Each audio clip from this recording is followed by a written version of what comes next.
In this video, we're going to recap on the core ideas of classical liberalism.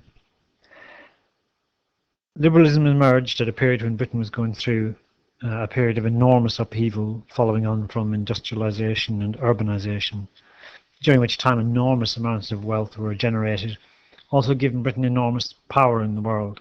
In the 1850s, Britain was described as the workshop of the world, producing over 50% of all the world's manufactured goods.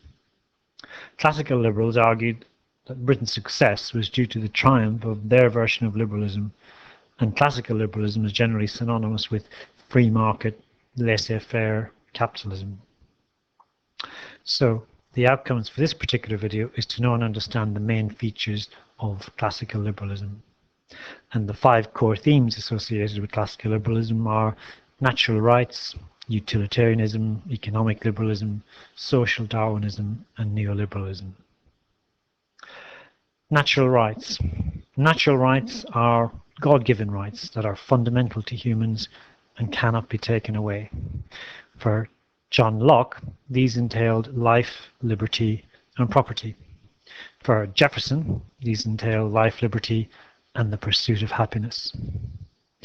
Different thinkers have approached how best these rights can be protected in different ways. In a previous video, we saw how Thomas Hobbes argued that a strong authoritarian government, such as a monarchy, was the best method. Locke, however, argued for a government based on consent, and whose only role was limited to the protection of life, liberty, and property, our natural rights, with citizens able to change the government should it violate these rights. Other than maintaining these rights, other issues were the concerns of private individuals. For classical liberals, the role of the state in the lives of citizens should be minimal, or, in the phrase, a minimal state. In Paine's description, the state was a necessary evil, necessary only to protect an individual's natural rights, and whose role should not extend beyond that. Similarly, Locke's metaphor was that the state should be a night watchman state, looking over but not interfering in the lives of its citizens unless their life, liberty, and property was threatened. And Jefferson, again, his phrase about the role of the state, he said that government is best which governs least. The second core theme is that of utilitarianism, as developed by Jeremy Bentham and James Mill.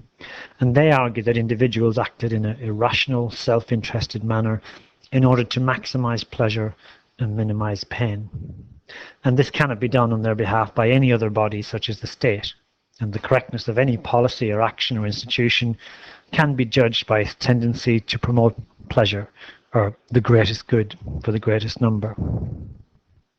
Although favored by many classical liberals, utilitarianism can have illiberal implications in that it can lead to the tyranny of the majority if it's based on the greatest good for the greatest number. Utilitarianism was also criticized by modern liberals, in particular James Mill's son, John Stuart Mill, who argued that individuals are not simply selfish pleasure maximizers, but could also seek to develop what he called higher pleasures, and also have a regard for individuals less well off. The third core theme is that of economic liberalism.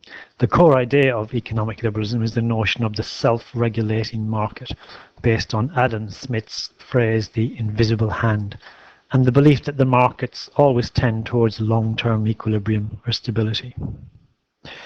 Individuals are seen as rational, self-interested, and largely self-sufficient, and market competition ensures choice and consumer responsiveness as well as efficiency and growth. In line with the principle of laissez-faire, let it be or leave alone, and the classical liberal belief in the minimal state, the state should leave the economy alone because state intervention is likely to have more disadvantages than advantages. Economic liberalism is associated with negative freedom and the minimal state. For classical liberals, negative freedom would seek to remove external constraints from individuals to allow them the freedom and autonomy to pursue their best interests. Classical liberals believe that all that is needed to achieve social justice, a fair distribution of rewards in society, or a meritocratic society, is a combination of the free market and negative freedom. The fourth core theme of classical liberalism is that of social Darwinism. Darwin argued that species go through a process of natural selection in which the fittest survive and the weakest do not. Spencer adopted Darwin's thought and applied it to social theory, coining the phrase survival of the fittest. And he argued that inequalities of wealth and social position and political power are natural and inevitable, as those who are best suited rise to the top, while the less fit fall to the bottom. Sayings such as "heaven helps those who help themselves" from Samuel Smiles and "the drunkard in the gutter is just where he ought to be" by William Sumner reflect this approach. For much of the second half of the 20th century, the belief in classical liberalism was abandoned in favour of greater state intervention in both social and economic spheres. However, from the late 1970s onwards, there was a resurgence of classical liberal thinking, often described as neoliberalism. Neoliberals maintain that the running of the economy is best left to business and free markets and should be free from interference from the state. They believe that state intervention in the economy had damaged economic growth and created militant trade unionism. In essence, neoliberalism is a restatement of classical liberalism, but pushes the classical liberal preference for free markets and minimal government even further. The neoliberals have an absolute faith in the free market, and this is known as market fundamentalism. And they believe in the ability of the market to solve all social and economic problems. For neoliberals, the markets have almost magical qualities. They are self-regulating, they are efficient and productive, they are responsive and even democratic mechanisms, and that they make the consumer sovereign. They also can deliver fairness and economic justice. Anyone can rise or fall on the basis of talent and hard work.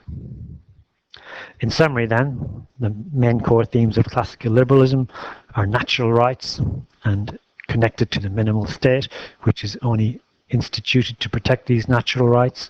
Utilitarianism, which draws on the idea of rational individuals making self-interested choices. Economic liberalism, which is free market plus negative freedom. Social Darwinism, which is survival of the fittest.